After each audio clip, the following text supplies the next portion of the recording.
Good morning all of you. आज हम लोग इकोनॉमिक्स इंट्रोडक्शन क्लास में देखेंगे जो बेसिकली जेपीएससी मेंस में या पीटी में कैसे आपको देखना है। मेनली अगर आपका मेंस की तैयारी बहुत बेहतर हो तो आप बहुत अच्छे से तैयारी कर सकते हो। मैं पहले स्टार्ट करने से पहले मैं अपना एक परिचय देना चाहता हूँ छोटा सा। मेरा नाम दिलीप प्रसाद है।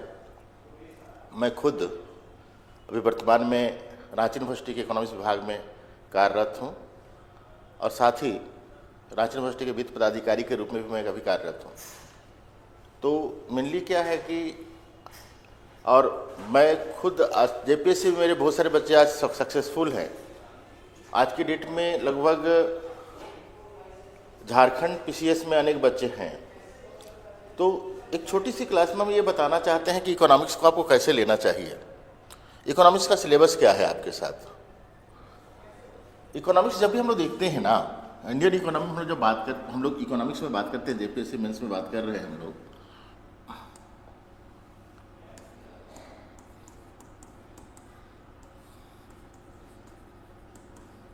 जब जेपीएससी मेंस की बात कर रहे हैं तो इकोनॉमिक्स हम लोग को देखना क्या है। जब इकोनॉमिक्स में हम लोग बात करते हैं ना तो मेनली हमारे पास 4 मेजर पार्ट होते हैं आपके पास, हम लोग दिखाएंगे। उसमें सबसे पहले इकोनॉमिक ग्रोथ एंड डेवलपमेंट,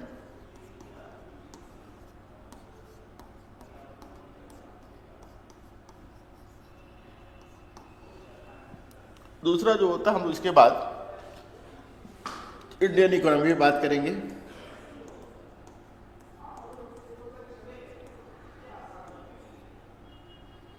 उसके बाद हम लोग बेसिकली हम लोग बात करेंगे इकोनॉमिक रिफॉर्म पे बात करेंगे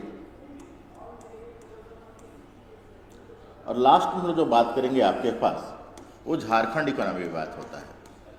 ये 4 सेगमेंट ही है इकोनॉमिक्स, चाहे पीटी का हो चाहे मेंस का हो, ये हमेशा ध्यान रखोगे। जो हम लोग जब स्टार्ट करते हैं किसी भी चीज़ को, उसमें सबसे मेन चीज़ आपको देखना क्या है। हमारी आवाज़ आ रही है ना? जो 4 चीज़ हम लोग को देखना है उसमें सबसे पहली चीज़ हम लोग दिखाएंगे कि इसमें हम लोग इसको देखना चाह रहे हैं। हम लोग इस पे बात करेंगे अभी।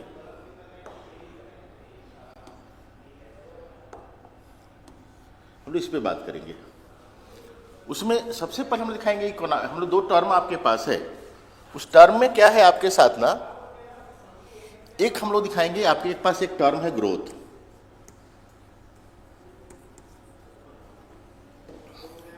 और एक टर्म है आपका पास डेवलपमेंट।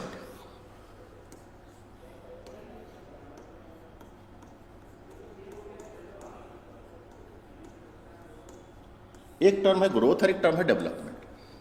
2 टर्म मेन फोकस आपका होता है। उसमें मेनली हम लोग को जब देखना है कि इसमें क्वेश्चंस क्या क्या आ सकते हैं आपको। एक तो हम दिखाएंगे डेवलपमेंट और ग्रोथ में क्या डिफरेंसेस है, और बेसिकली हम दिखाएंगे इसका मेजरमेंट क्या है, कैसे मेजर कर सकते हैं। तो हम लोग 2 चीज़ पे बात करते हैं। जब हम बात करते हैं डेवलपमेंट की बात करते हैं और ग्रोथ की, दो व्यक्ति है, मान लिया जाए एक ए व्यक्ति है और एक बी व्यक्ति है। समझने का चीज है।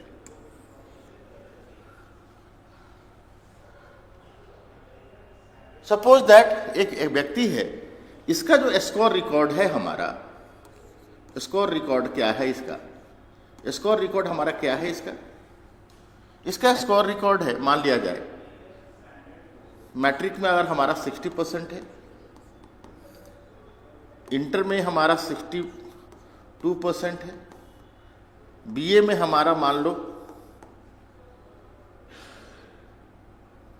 65% है, फिर मान लो एमए में हमारा मास्टर डिग्री मान लो हमारा 63% है। एक ये स्कोर रिकॉर्ड ये हम देख रहे हैं। जस्ट लाइक डेवलपमेंट को कैसे कोरिलेट करेंगे इसी चीज को ग्रोथ में। और जब डेवलपमेंट की बात कर रहे हैं, मान लो मैट्रिक में हमारा इसका स्कोर रिकॉर्ड हमारा क्या है, स्कोर रिकॉर्ड हमारा मान लो मैट्रिक में इनका मान लो 45% है। फिर मान लो कि आपके पास इंटर आया, जब या +2 लेवल पे आए, मान लो इनका है 55%। जब ग्रेजुएशन की बात की, BA लेवल पे हम बात किए, ग्रेजुएशन की बात किए, मान लो ये हो गया 63%, और मान लो MA पे बात किए हम 75%। इससे क्या हम बोलना चाह रहे हैं, है ना? That is a natural process. ये क्या है ना, स्वाभाविक है ये।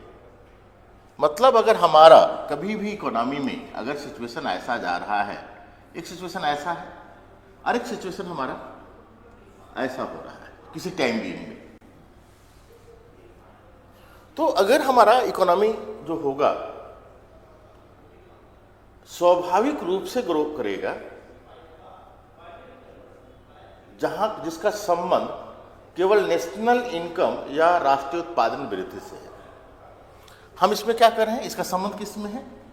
नेशनल प्रोडक्ट जो है, राष्ट्रीय उत्पाद है, इसी में हम लोग दिखाएंगे परिवर्तन से बोल रहे हैं। केवल क्या है आपके पास, कहने का तात्पर्य नो इनोवेशन, कोई भी क्रिएशन नहीं होगा इसमें, कोई भी क्वालिटी ऑफ लाइफ में सुधार नहीं होगा आपके पास।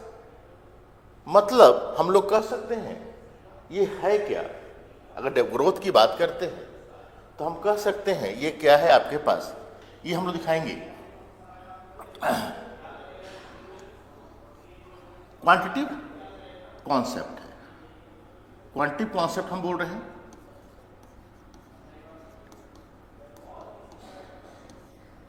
कॉन्सेप्ट की बात कर रहे हैं,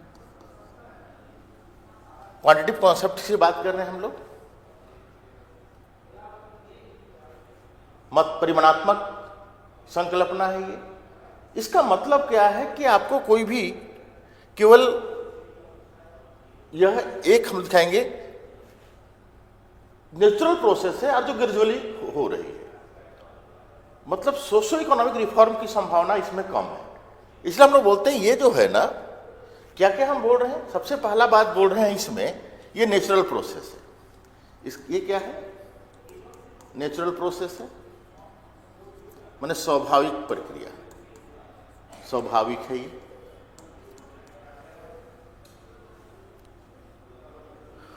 हो रहा है आपके पास, स्वाभाविक है। दूसरी चीज हम दिखाएंगे, नेशनल प्रोडक्ट में केवल परिवर्तन से है। दूसरा संकल्पना होगा नेशनल प्रोडक्ट में केवल परिवर्तन से होगा आपके पास। तीसरी जब हम बात करते हैं, अब नेशनल प्रोडक्ट क्या है बाद में बात करेंगे ये आपसे। तीसरी जो हम लोग बात कर रहे हैं ना, ये क्वांटिटिव कॉन्सेप्ट है।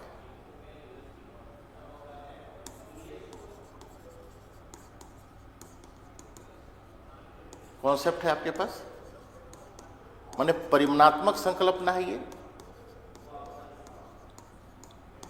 परिमाणात्मक संकल्पना है हम लोग बोल रहे हैं।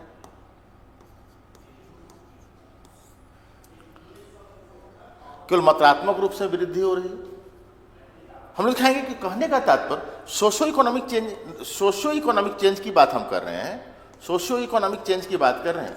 सोशो इकोनॉमी में कोई भी चेंजिंग नहीं होगा, सोशो इकोनॉमी में कोई भी चेंज नहीं होगा, जो है वो नेचुरल। नो इनोवेशन होगा, इनोवेशन भी नहीं हो सकता है इस केस में, नो इनोवेशन।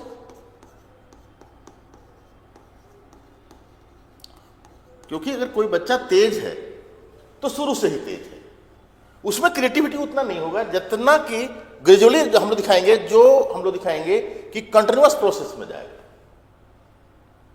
सतत प्रयास की बात हम लोग करेंगे। ग्रोथ और डेवलपमेंट से एक क्वेश्चन आपको हमेशा रेज करता है, ग्रोथ और डेवलपमेंट में अंतर क्या है। हम जस्ट इससे आपको निकालेंगे कि क्या अंतर, आप देख लीजिएगा, distinguish between growth and development. जब वहां हम बात कर रहे हैं, वहां पर जब हम डेवलपमेंट की बात आपसे कर रहे हैं, जब भी स्कोर के माध्यम से आपको हम ये बताना चाह रहे थे, ये देख रहे हैं ग्रेजुअली क्या है, राइज है, सतत विकास है, आपको दिखाएंगे। ये सस्टेनेबल डेवलपमेंट का ही रिलेटेड। देखिए, दो टर्म आज के डेट में इकोनॉमिक्स में बहुत हैवी है, सस्टेनेबल डेवलपमेंट और इंक्लूसिव डेवलपमेंट या इंक्लूसिव ग्रोथ।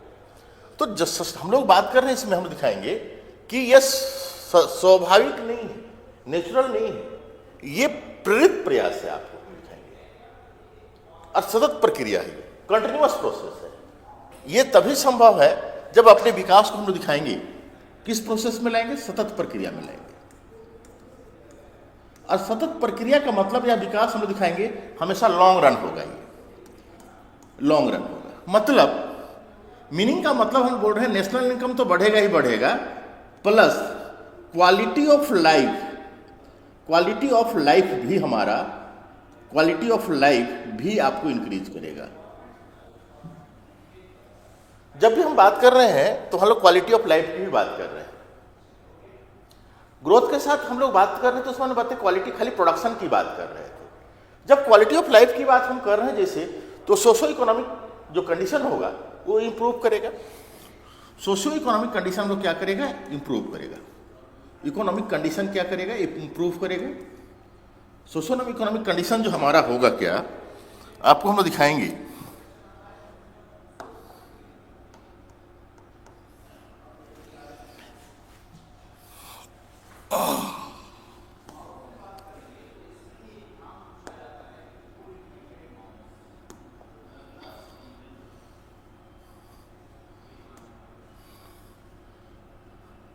हम लोग ग्रोथ और इकोनॉमिक ग्रोथ और डेवलपमेंट में बात कर रहे हैं। इसमें हमने बात किया था 3-4 चीज की बात किया था। यहां पर हम बात कर रहे थे, जब हम लोग बोले थे मीनिंग की बात कर रहे थे, तो यहाँ नेशनल इनकम, इसका संबंध केवल नेशनल इनकम से है। और नेशनल इनकम या तो ग्रेजुअली क्या करेगा, हम लोग दिखाएंगे नेचुरल प्रोसेस से बढ़ रहा है, ये नेचुरल है, स्वाभाविक। इसलिए कहते हैं विकास एक सतत प्रक्रिया है, जबकि ग्रोथ, समृद्धि एक स्वाभाविक प्रक्रिया है। हम लोग इसको हिंदी में बोलते हैं समृद्धि, इसको हम लोग बोलते हैं विकास। ये स्वाभाविक प्रक्रिया है। इसलिए हम लोग बोलते हैं, जब ये हम लोग बोलते हैं, इसलिए बोलते हैं जब इसकी मीनिंग की बात कर रहे हैं हम लोग, इकोनॉमिक ग्रोथ बराबर हम लोग जब बात करते हैं तो ओनली फॉर नेशनल प्रोडक्ट से बात कर रहे हैं। और इसका मतलब ही हमारा ये हम लोग बात कर रहे हैं नेशनल प्रोडक्ट, राष्ट्रीय उत्पाद से बात कर रहे हैं, राष्ट्रीय उत्पाद से बात कर रहे हैं हम लोग। इसका मतलब ही है आपके पास ये कैसा संकल्पना है, क्वांटिटेटिव कॉन्सेप्ट है आपके पास, परिमाणात्मक संकल्पना है। परिमाणात्मक संकल्पना हम बोल रहे हैं।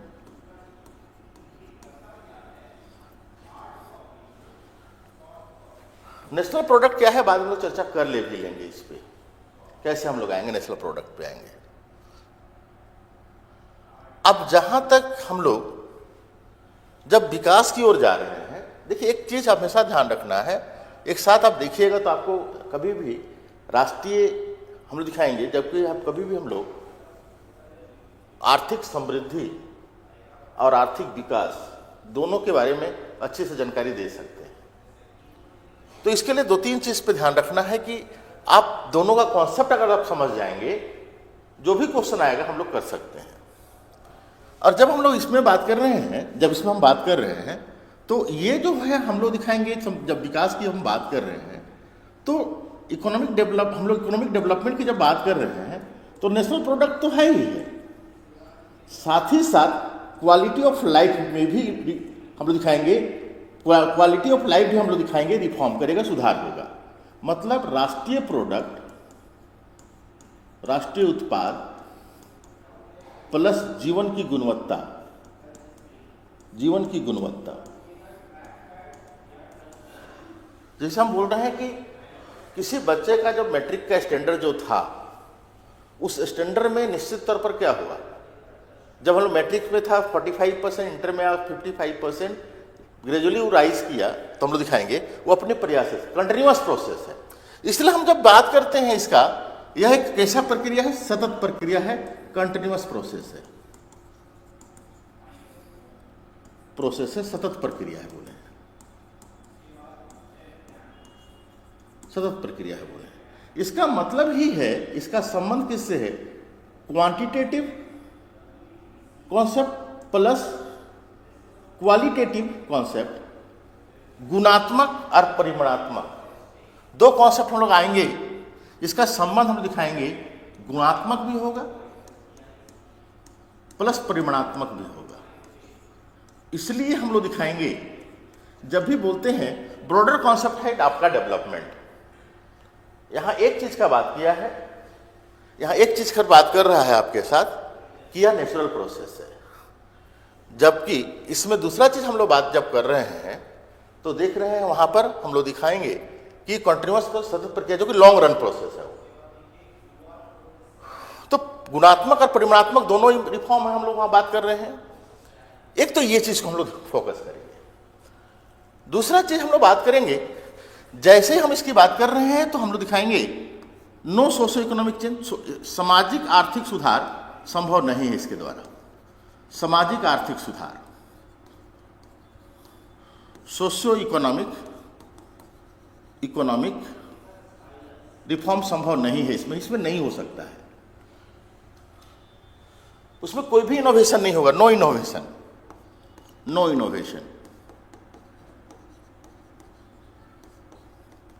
नो इनोवेशन का मतलब ही है कोई भी हम दिखाएंगे कि इसमें सृजनात्मक शक्ति नहीं हो सकता है, क्रिएटिविटी नहीं हो सकता है उसमें, क्योंकि वो नेचुरल है, जो है वो है, उसमें कोई भी चेंजिंग नहीं आ रहा है आपके पास। तो इसलिए बोलते हैं नो इनोवेशन। जब उधर की ओर जाते हैं तो ये चीज सही है, यहां पर सोशियो इकोनॉमिक है, यहां पर इनोवेशन है आपके पास, यहां पर इनोवेशन है। इसलिए जब भी हम इसकी बात करेंगे तो इक्विलिब्रियम कैसा होगा इसकी इक्विलिब्रियम की जब हम बात करते हैं, इसकी इक्विलिब्रियम की जब हम बात करते हैं, इक्विलिब्रियम की बात करते हैं तो स्टैटिक है, स्टैटिक इक्विलिब्रियम है। और जब इसमें हम बात कर रहे हैं, इसमें जब हम बात कर रहे हैं आपके पास, तो ये इक्विलिब्रियम कैसा है, इसका इक्विलिब्रियम क्या है, डायनामिक है, प्रावैगिक है, प्रावैगिक है। देखिए दो ही तरह इकोनॉमिक्स में इक्विलिब्रियम हम लोग देखते हैं, स्थैतिक या प्रावैगिक, दो बात पर हम बात करेंगे। कहने का तात्पर्य कॉन्सेप्ट में अगर हम बात करें तो ये कॉन्साइज कॉन्सेप्ट है, संकुचित अवधारणा है। कॉन्साइज कॉन्सेप्ट क्यों है आपके पास, ये कॉन्साइज कॉन्सेप्ट क्यों है, हम लोग बात करेंगे। हम लोग क्यों बात कर रहे हैं,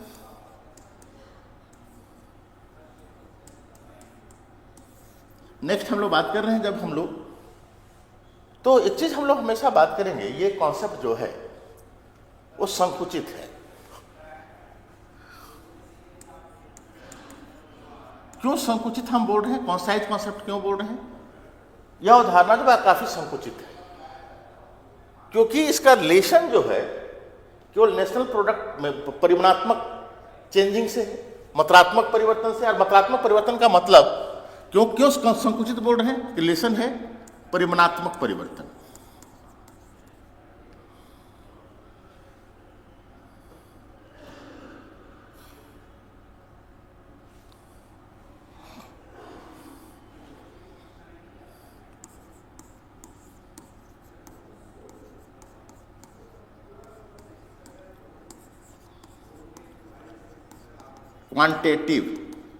क्वांटिटिव चेंजिंग से है आपके पास, इसलिए, जबकि इसकी हम लोग बोलते हैं विस्तृत अवधारणा है,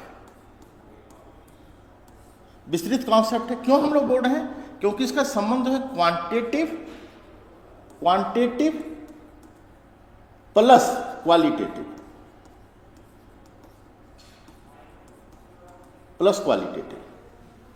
हम लोग दोनों से बात करते हैं इसको। जब भी इसमें हम लोग बात करेंगे हम लोग दोनों से बात करेंगे, इसलिए विस्तृत अवधारणा है।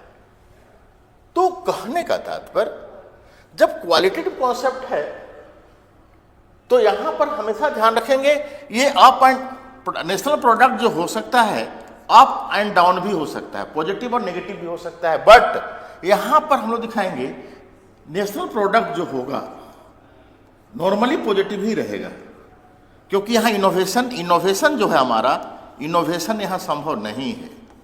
नो इनोवेशन, कोई भी सृजनात्मक नहीं है, यहां इनोवेशन है आपके पास, सृजनात्मकता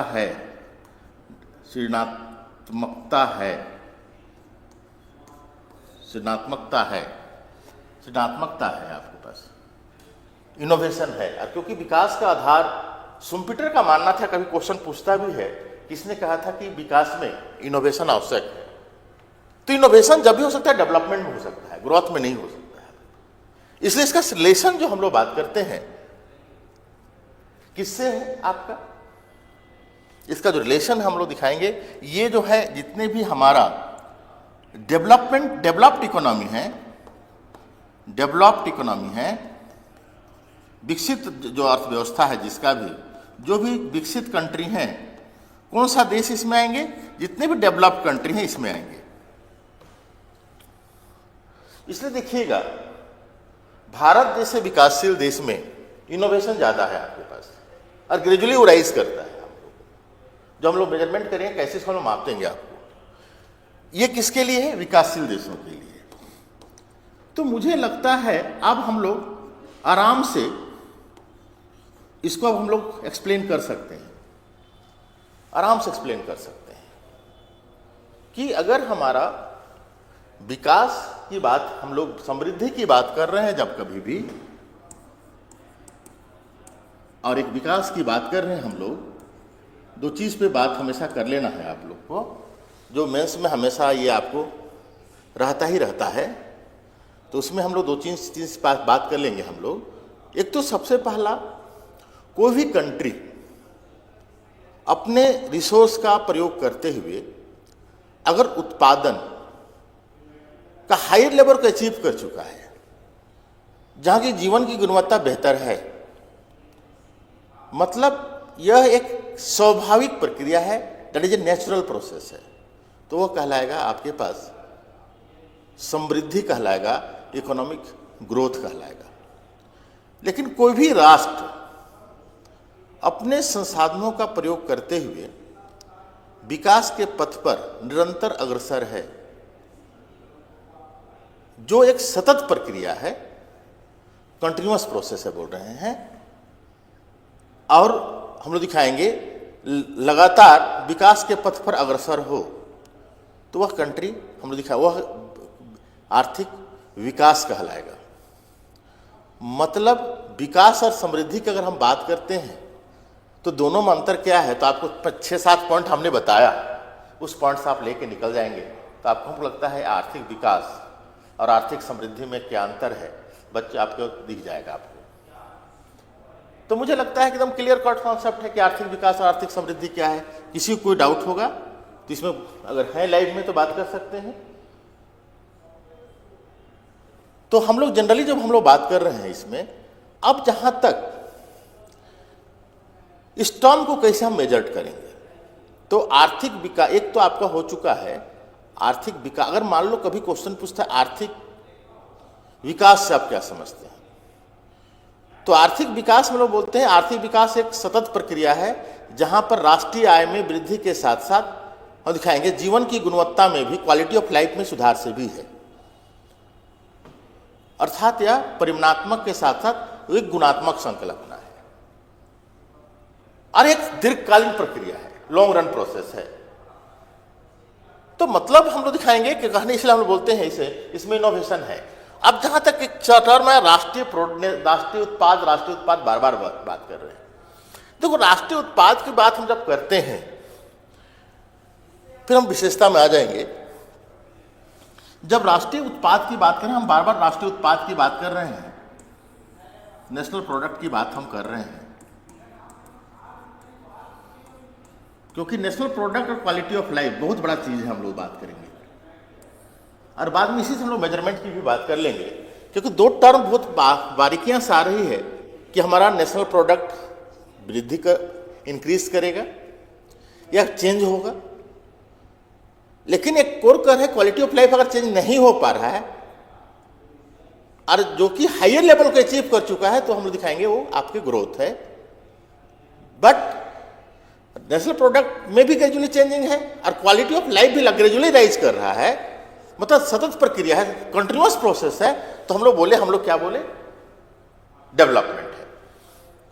अब जहां तक बात आता है, हम लोग बात कर रहे हैं नेशनल प्रोडक्ट क्या है, तो हम लोग बोलते हैं नेशनल प्रोडक्ट जो क्या है, तो हम लोग एक टर्म जानते हैं इसमें, या नेशनल इनकम क्या है, तो net national product at factor cost को ही हम लोग नेशनल प्रोडक्ट कहते हैं। फैक्टर कॉस्ट ही हमारा प्रोडक्ट है। और इसको हम लोग जब बात करते हैं तो ये बराबर होता है नेट नेशनल प्रोडक्ट। जब हम इकोनॉमिक्स में आएंगे तो बताएंगे, चैप्टर आपको पढ़ना भी है, माइनस नीट है आपके पास, नीट। ये नीट है क्या? ये नीट क्या है? वेयर नीट क्या है? नीट क्या है आपके साथ? नीट का मतलब हुआ indirect tax, indirect tax minus subsidies, minus subsidies, minus subsidies. Subsidies का सीधा संबंध है वस्तुओं की कीमत में कमी, कम करना। मार्केट फोर्स से नहीं बल्कि सरकार कम कर दी कुछ एक वस्तु, जैसे राशन की दुकान में, जैसे हम लोग दिखाएंगे आज गैस में भी सब्सिडी देती है गवर्नमेंट, बहुत सारे में सब्सिडी देती है। आज बहुत सारे बेसिकली हम दिखाएंगे कि आपके पास सोशल हेल्प कर रही गवर्नमेंट। तो कहने का तात्पर्य जब भी अगर हमारा सोशल हेल्प अगर हायर देंगे तो निश्चित तौर पर हमारा मनी का लीकेज होगा। तो अल्टीमेट हम लोग बात करते हैं कि लेकिन जितने भी डेवलप कंट्री हैं उसमें इसकी बात नहीं करता है, ज्यादा बात करता है, क्योंकि हम लोग हमेशा बात करते हैं कि हमारा जी जो होगा हमेशा हम लोग दिखाएंगे ज्यादा होना चाहिए किससे? टैक्स से। सरकार जो भी खर्च करती है, जो टैक्स लेती है उसके तुलना में अधिक होती है, क्योंकि गवर्नमेंट को दो तरह से पैसा आता है। हम लोग बात करेंगे उसके बाद में जब पढ़ेंगे रेवेन्यू, हम लोग दिखाएंगे कैपिटल रेवेन्यू, और हम लोग दिखाएंगे उसकी ये अलावे हम लोग दिखाएंगे टैक्स रेवेन्यू, जिसको रेवेन्यू रिसिप्ट बोलते हैं और एक बोलते हैं कैपिटल रिसिप्ट बोलते हैं। तो हमेशा गवर्नमेंट का जो होता है कि रिसिप्ट जो होगा उसके तुलना में हम लोग दिखाएंगे टैक्स के तुलना में एक्सपेंडिचर हमेशा ज्यादा होता है। तो अगर हम लोग बात करते क्वालिटी ऑफ लाइफ पर बात नहीं कर रहे हैं तब तक हम लोग डेवलपमेंट में नहीं जा रहे हैं। अब इसको हम कैसे देखेंगे, कैसे मेजरमेंट करेंगे? तो मेजरमेंट हम कैसे करेंगे इसके लिए हम जाते हैं। देखिए मेजरमेंट करने का तरीका क्या है।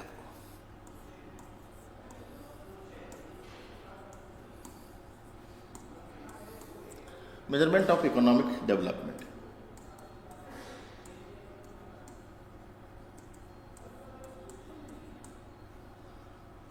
आर्थिक विकास के माप कौन कौन है? देखो आर्थिक विकास के जो माप की बात हम कर रहे हैं,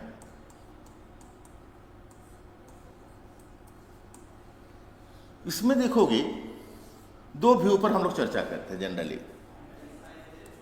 इसमें दो व्यू आपके पास है और यहां से पीटी में भी आपको क्वेश्चंस आते हैं, मेंस में तो पूरा का पूरा मेजरमेंट ही एक क्वेश्चन आपको पूछा जाता है। देखिए जो चैप्टर है आपको जेपीएससी सिलेबस में आप देखेंगे इकोनॉमिक्स में, तो चैप्टर नंबर 2 में आपको ये सब चीज दिखेगा। मॉड्यूल 1, मॉड्यूल 2 और मॉड्यूल 3 और मॉड्यूल 4, 4 मॉड्यूल आपको पढ़ना है। तो मॉड्यूल 2 से हम स्टार्ट किए हैं इसको। तो इसमें आप देखोगे कि मेजरमेंट कैसे करेंगे। इसमें दो व्यू है आपके पास, एक है ट्रेडिशनल व्यू, क्लासिकल व्यू, जिसको हम लोग परंपरागत व्यू भी बोलते हैं।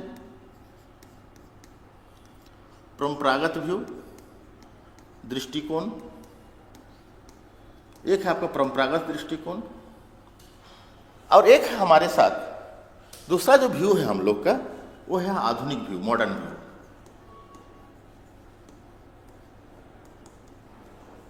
आधुनिक दृष्टिकोण, दो दृष्टिकोण आपके पास हैं। क्योंकि हम लोग जब बात कर रहे हैं दो दृष्टिकोण है, तो इसमें जो ट्रेडिशनली व्यू क्या था, इसमें ट्रेडिशनल व्यू में हम लोग बात करते हैं, जो भी हम लोग दिखाएंगे इकोनॉमिक्स हुए, उसमें सबसे पहले एडम स्मिथ ने क्या बताया। एडम स्मिथ का व्यू क्या था, कार्ल मार्क्स का व्यू क्या था, कार्ल मार्क्स का क्या कहना था, और मिल का क्या मानना था। तीन व्यू है क्लासिकल व्यू। ऐसे इसके पहले मर्केंटलिस्ट भी आए थे, उन्होंने ट्रेड को बात किया, जो जितना ज्यादा ट्रेड करे वो डेवलप है। लेकिन हम लोग एडम स्मिथ ने कहा था कि नेट नेशनल प्रोडक्ट हाई होना चाहिए। इनका मानना था कि नेट नेशनल प्रोडक्ट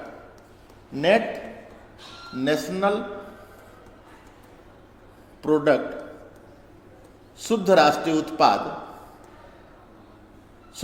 उत्पाद हायर होना चाहिए। तो कभी भी नेट नेशनल प्रोडक्ट हायर कब होगा?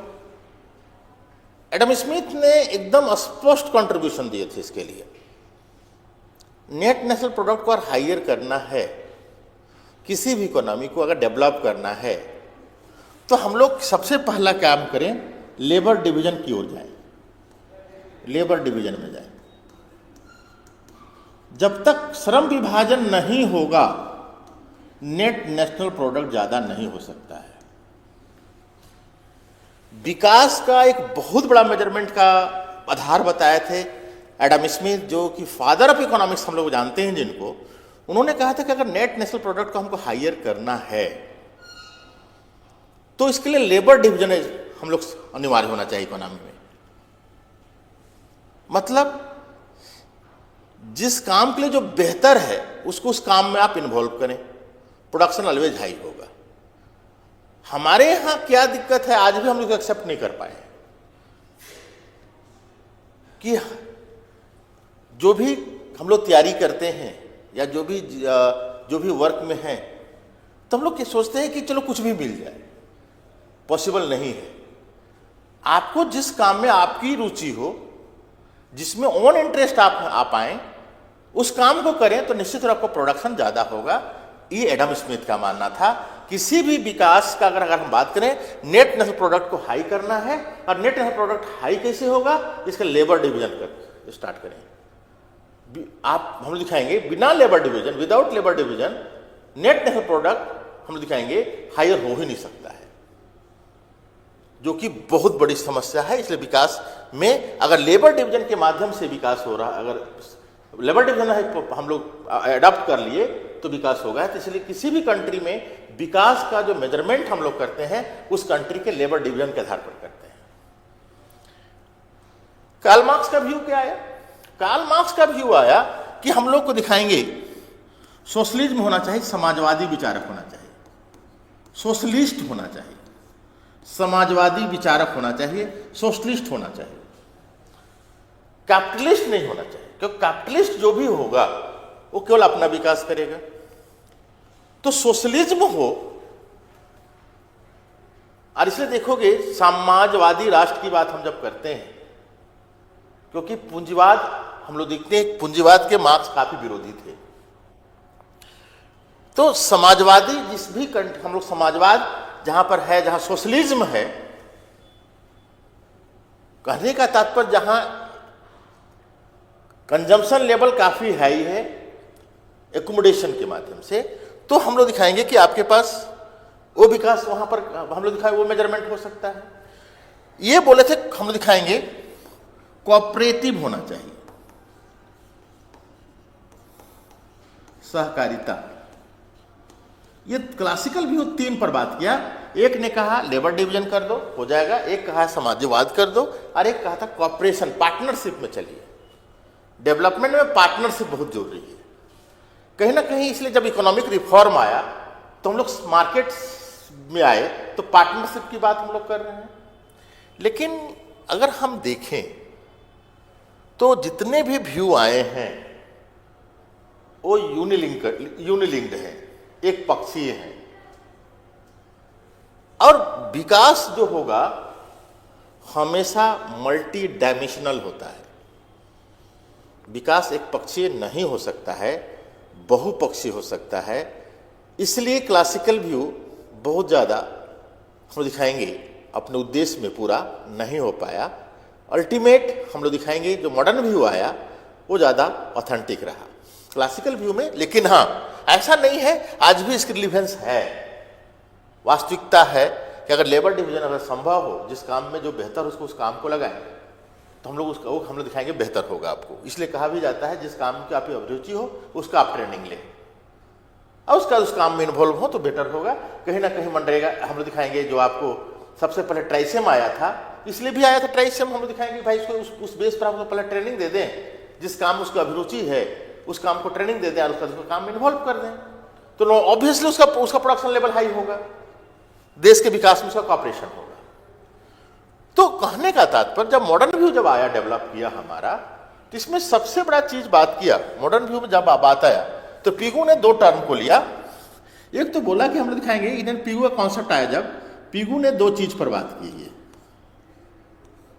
पिगू जो है ये दो चीज पर बात की। एक तो हमारा कहना है कि पर कैपिटा इनकम, विकास का आधार जो है पर कैपिटा इनकम होगा और इकोनॉमिक वेलफेयर होगा। इकोनॉमिक वेलफेयर होगा, दो चीज हमारा विकास का आधार होगा, एक होगा पर कैपिटा इनकम और एक इकोनॉमिक वेलफेयर। जिस भी कंट्री का पर कैपिटा इनकम का मतलब national income by total population,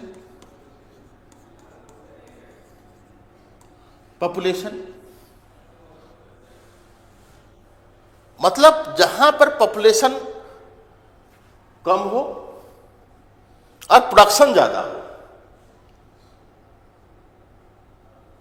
तो क्या किसी भी कंट्री का पर कैपिटा इनकम अगर हायर हो रहा है, इसका सीधा सा संबंध है कि वह कंट्री विकास की ओर जा रहा है। मतलब नेशनल प्रोडक्ट बढ़ रहा हो, एक डायमेंशन, दो डायमेंशन ले लिए, नेशनल प्रोडक्ट बढ़ रहा हो या पॉपुलेशन हमारा ग्रेजुअली घट रहा हो, तो पर कैपिटा इनकम हाई होगा, हमारा पॉजिटिव होगा, हाई होगा। पीयू का मानना था, तो हमारा कंट्री डेवलप करेगा। इकोनॉमिक वेलफेयर का मतलब क्या, कभी भी अगर हमारा इनकम ज्यादा होगा, अगर प्रोडक्ट ज्यादा होगा, इनकम ज्यादा होगा, इसका सीधा सा संबंध होगा जो हम लोग कंजम्पशन जो होगा, हमारा कंजम्पशन लेवल हाई होगा। जब भी इनकम बढ़ेगा कंजम्पशन हाई होगा, जीवन की गुणवत्ता में सुधार होगा। कंजम्पशन हाई होगा तो वर्किंग कैपेसिटी क्या होगा हमारा, कंजम्पशन जैसे हाई होगा, वर्क कैपेसिटी क्या होगा, वर्क कैपेसिटी हमारा क्या होगा, कैपेसिटी क्या होगा, वो राइज करेगा। वर्क कैपेसिटी राइज करेगा तो प्रोडक्शन क्या करेगा, आपको प्रोडक्शन क्या करेगा, प्रोडक्शन राइज करेगा आपको। और जब प्रोडक्शन राइज करेगा मतलब हमारा नेशनल प्रोडक्ट भी राइज करेगा।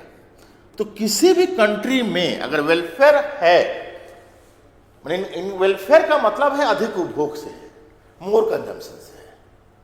इसलिए देखिएगा स्टेजेज ऑफ ग्रोथ का अंतिम पॉइंट जो है, लास्ट पॉइंट जो है, कभी क्वेश्चन पीटी में पूछता है विकास की अवस्था का, विकास का जो अंतिम अवस्था क्या है, stages of economic development, last point now maximum consumption और मोर कंजम्पशन। क्यों हम बोल रहे हैं मोर कंजम्पशन का सीधा संबंध है कि प्रोडक्शन कैपेसिटी उसका बढ़ जाएगा, वर्किंग कार्यकुशलता बढ़ेगा, वर्किंग कैपेसिटी बढ़ेगी, वर्किंग कैपेसिटी बढ़ेगी, प्रोडक्शन बढ़ेगा और राष्ट्र के विकास में कंट्रीब्यूट करेगा। ये बहुत बड़ा कॉन्सेप्ट थे, पिगू का कॉन्सेप्ट था। दो चीज पर बात किए थे, पर कैपिटा इनकम और इकोनॉमिक वेलफेयर पे बात किए थे।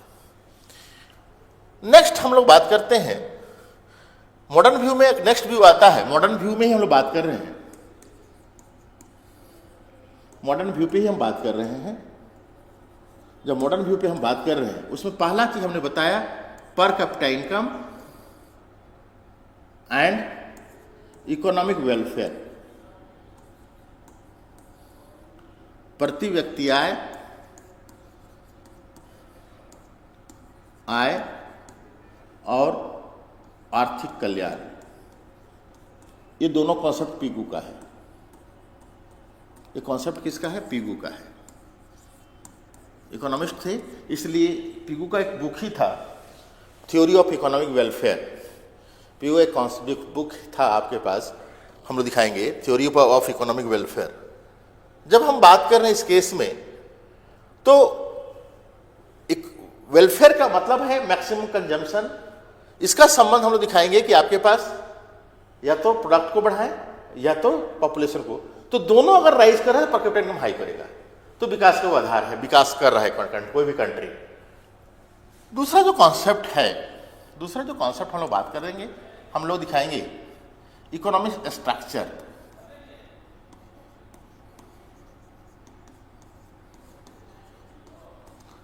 इकोनॉमिक स्ट्रक्चर पे, आर्थिक संरचना पे बात करेंगे।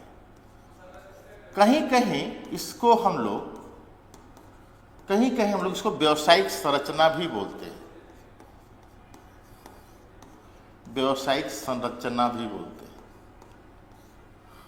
ये कॉन्सेप्ट जो है, क्वेश्चन पूछता है व्यावसायिक संरचना विकास का जो मेजरमेंट है ये किसका है? कॉलिन एंड क्लार्क का है। ये आपको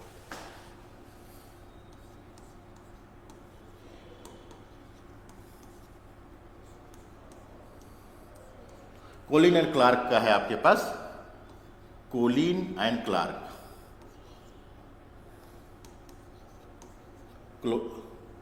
Colin and Clark, Colin and Clark का है आपको। तो कॉलिन एंड क्लार्क जो बोले हैं हम लोग दिखाएंगे, कॉलिन एंड क्लार्क की बात हम कर रहे हैं इसमें, तो इसको ध्यान रखना है कि इनका कॉन्सेप्ट है, कॉलिन एंड क्लार्क का कॉन्सेप्ट है व्यावसायिक संरचना। व्यावसायिक संरचना आपके पास तीन है, एक है आपके पास प्राइमरी सेक्टर है, एक हमारा सेकेंडरी सेक्टर है और एक टर्सरी सेक्टर है। इकोनॉमिक्स में तीन ही सेक्टर की बात हम लोग करते हैं, primary sector, secondary sector, tertiary sector की बात करते हैं। तो जब हम इकोनॉमिक स्ट्रक्चर की बात कर रहे हैं हमारे साथ, जब हम लोग बोल रहे हैं इकोनॉमिक स्ट्रक्चर की बात कर रहे हैं, इकोनॉमिक स्ट्रक्चर की बात करते हैं, आर्थिक संरचना की बात करते हैं या व्यावसायिक संरचना की बात कर रहे हैं,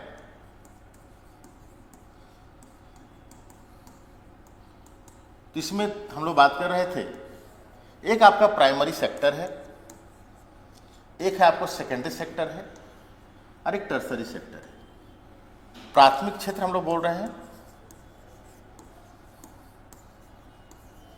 एक है द्वितीयक क्षेत्र है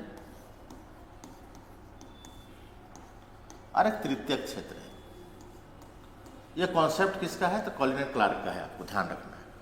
तृतीयक सेक्टर है, तीन सेक्टर पे हम लोग बात करेंगे।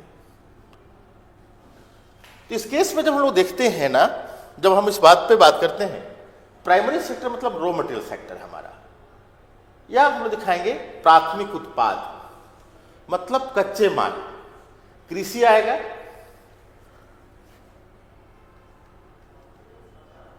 एनिमल हस्बेंड्री आएगा आपके पास, फिशरीज आएगा, एपी कल्चर आएगा, जितने भी हम लोग दिखाएंगे रॉ मटेरियल सेक्टर होगा वो प्राइमरी सेक्टर में आएगा। हम लोग क्या बोल रहे हैं? कृषि बोल रहे हैं,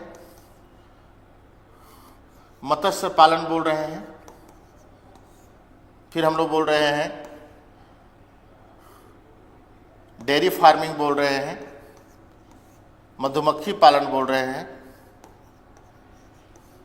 फिर खनन बोलेंगे, माइनिंग, ये जितने भी चीज आएंगे प्राइमरी सेक्टर में आएंगे हमारा। इसको मैन्युफैक्चर सेक्टर बोलते हैं, विनिर्माण क्षेत्र। सेकेंडरी सेक्टर को हम लोग विनिर्माण क्षेत्र भी बोलते हैं, हम लोग मैन्युफैक्चर सेक्टर, विनिर्माण क्षेत्र हम बोलते हैं। मैन्युफैक्चर सेक्टर का मतलब हमारा है जो प्राइमरी सेक्टर से जो भी चीज हम लिए उस पर जो वैल्यू एडिशन कर देंगे, मतलब हम लोग इंडस्ट्री की बात करते हैं, उद्योग की बात करते हैं। मैन्युफैक्चर प्राइमरी सेक्टर का जो से हम लोग जो भी वैल्यू एडिट करेंगे, जिसे मान लो यहां हम दूध डेयरी फार्म बोल रहे हैं, लेकिन डेयरी प्रोडक्ट हो जाएगा, डेयरी फार्म बोलेंगे, प्राइमरी सेक्टर होगा, बट डेयरी प्रोडक्ट बोलेंगे तो हम लोग सेकेंडरी सेक्टर हो जाएगा। एग्जाम में जनरली गलती करते हैं लोग, पीटी में हम लोग दिखाएंगे डेयरी फार्म और डेयरी प्रोडक्ट। डेयरी प्रोडक्ट का मतलब हम लोग दिखाएंगे, जैसे हम लोग बात करते हैं उस मिल्क से अगर हम पेड़ा बना लिए तो रॉ मटेरियल नहीं हुआ, वो फाइनल प्रोडक्ट हुआ आपके पास। जैसे उस मिल्क को हम लोग दिखाएंगे, उस मिल्क से हम लोग दही बना लिए, तो दही जो हुआ वो सेकेंडरी सेक्टर में हुआ, प्राइमरी सेक्टर नहीं है। लेकिन दूध जो हमारा है उस पर कोई वैल्यू एडिशन नहीं किए हैं, तब तक वो क्या है? प्राइमरी सेक्टर में है आपको। इसलिए डेयरी फार्म और डेयरी प्रोडक्ट दो टर्म हमेशा ध्यान रखिएगा, एग्जाम में ध्यान रखने हैं तो आपको हमेशा जो भी मैन्युफैक्चर होगा आपको यहाँ आएगा। जो भी सर्विसेज होगा, सेवा होगा, चाहे बैंकिंग हो, चाहे आपको जो भी हो, ये चीज को हम लोग ध्यान रखेंगे। ये जितने भी सर्विसेज होंगे आपको यहाँ होंगे, ध्यान रखना है। कोलिन क्लार्क का मानना था कभी भी इकोनॉमी में हमारा प्राइमरी सेक्टर का रोल घट रहा हो और टर्सरी सेक्टर का रोल अगर हमारा बढ़ रहा हो तो इकोनॉमिक डेवलपमेंट का इंडिकेटर है।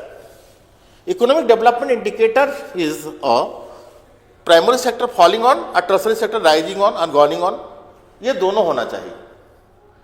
आप ध्यान रखो, आपका इंडियन इकोनॉमिक कॉन्सेप्ट में अगर आप देखते हो, इंडियन इकोनॉमिक कॉन्सेप्ट में देखते हो तो देखो हम लोग बात कर रहे हैं, आपके पास देखिएगा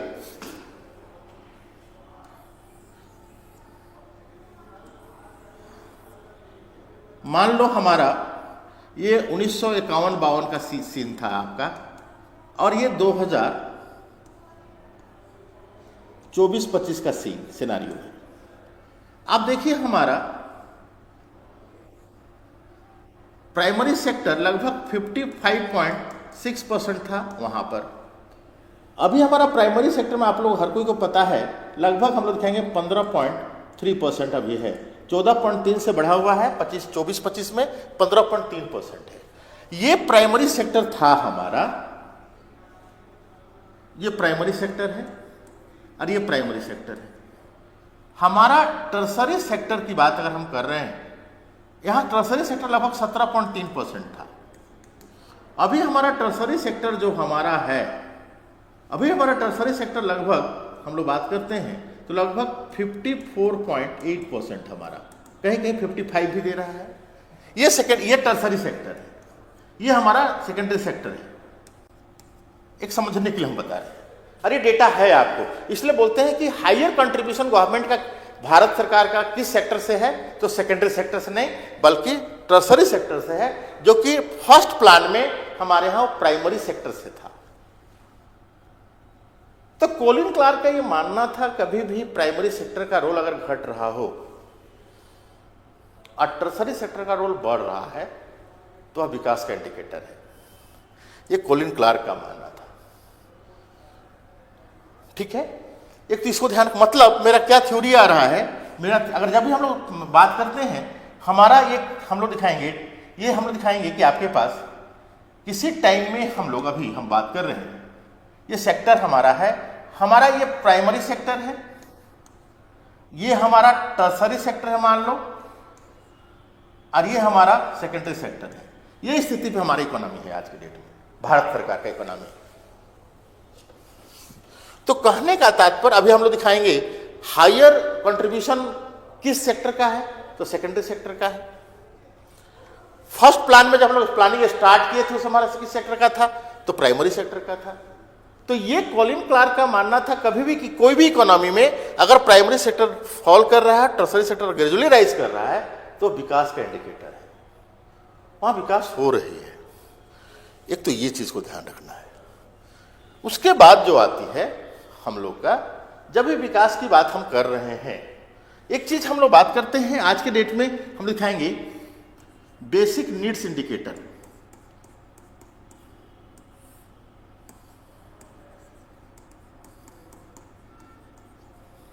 बेसिक नीड इंडिकेटर क्या है हमारा, या सोशल हम दिखाएंगे, सामाजिक सूचक भी बोलते हैं। सोशल इंडिकेटर क्या है, सोशल इंडिकेटर क्या है, आधारभूत आवश्यकता सूचक, आधारभूत आवश्यकता सूचक। जब हम आधारभूत आवश्यकता सूचक की बात करते हैं, बेसिक नीड्स इंडिकेटर की बात करते हैं, ये कॉन्सेप्ट जो है हिक्स और स्टीटन ने दिया था। इकोनॉमिस्ट हैं हिक्स और स्टीटन।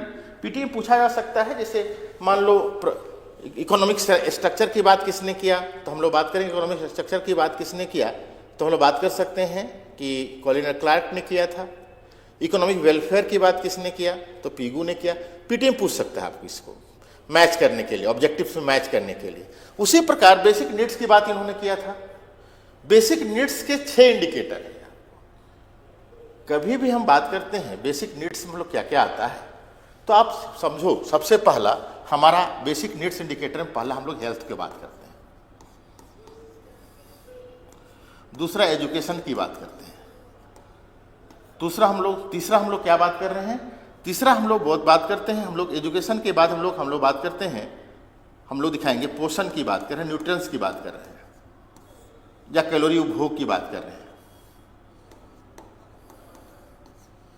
चौथा हम क्या कर रहे हैं? हम लोग स्वच्छता की बात कर रहे हैं, क्लीननेस की बात कर रहे हैं। पांचवा हम क्या कर रहे हैं? शुद्ध पेयजल की बात, फ्रेश ड्रिंकिंग वाटर की बात कर रहे हैं, पेयजल की बात कर रहे हैं, शुद्ध पेयजल की बात कर रहे हैं, ठीक है। और लास्ट क्या कर रहे हैं? हम आवास की बात कर रहे हैं। ये हमारा किसी भी कंट्री का बेसिक नीड्स है आज के डेट में। देखिए, आज तक जितने भी वर्कआउट हुआ, गवर्नमेंट सब काम कर रहा है, ये दो बेसिक इंडिकेटर उस पर काम नहीं कर पा रही है। सब चीज हम लोग दिखाएंगे, फ्री में खाना दे रहा है हम लोग दिखाएंगे, लेकिन क्या फ्री में एजुकेशन आज के डेट में है? नहीं है। किसी भी कंट्री का डेवलपमेंट करना तो एजुकेशन आपको फ्री होना चाहिए, फूड्स फ्री नहीं होना चाहिए। हेल्थ पर आप बात कर रही है गवर्नमेंट, तो हेल्थ जो होगा ना हमारा, अगर किसी भी कंट्री का हेल्थ जो फैसिलिटी बहुत राइजिंग है मोड में है और उसके लिए कम से कम पेमेंट करना पड़ रहा हो, तो हम लोग दिखाएंगे वो डेवलपमेंट का आधार है। एजुकेशन हो, कैलोरी उपभोग बेहतर हो, क्लीननेस हो, क्लीननेस पर बात हम लोग दिखाएंगे। मोदी गवर्नमेंट आने के बाद क्लीननेस पर बहुत ज्यादा चर्चा चला, स्वच्छ भारत मिशन की बात हम लोग किए, फ्रेश ड्रिंकिंग वाटर की बात हम लोग कर रहे हैं, और आवास की बात कर रहे हैं। ये किसी भी कंट्री का विकास का इंडिकेटर ये होना, जहां पर ये बेहतर है वह कंट्री विकास के पैमाना में अच्छा है। तो एक तो हम लोग दिखाएंगे कि बेसिक नीड्स इंडिकेटर, इस पर हम लोग फोकस कर लेना। तो इस तरह से कुछ और है, अभी बहुत से इंडिकेटर्स हैं जो हम लोग बात करेंगे। देखिएगा, आपको फिर पढ़ना है, HDI पढ़ना है, GDI पढ़ना है, GEI देखना है, MPI देखना है, ग्रीन GNP देखना है। आज के डेट में बहुत बड़ा फैक्टर है ग्रीन GNP। तो इतना इंडिकेटर्स जो हैं आपका विकास के बेस पे हैं, जिस पर हम लोग कमिंग क्लास में हम इसमें बात करेंगे। आज पहला क्लास था, आज यहीं तक हम बात करते हैं आपसे। बहुत बहुत धन्यवाद। बाकी बात हम लोग कमिंग क्लास में इस पर हम चर्चा करेंगे, मेजरमेंट ऑफ इंडिकेटर्स से। ठीक है, थैंक यू।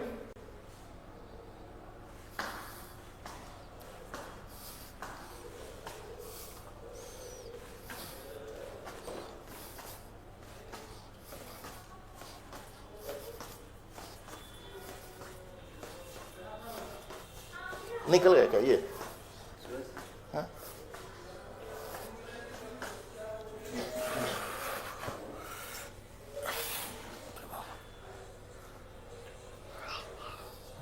निकल गया क्या ये?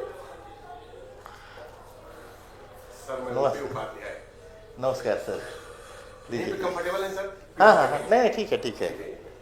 आप कुछ ले रहे थे, लीजिए ना। कुछ नहीं सर, चाय पिए? पी लिए चाय तो। एक और पिलाए? पिलाइए। एक और पिलाते हैं। इसको बंद कर दे। इसमें आवाज नहीं।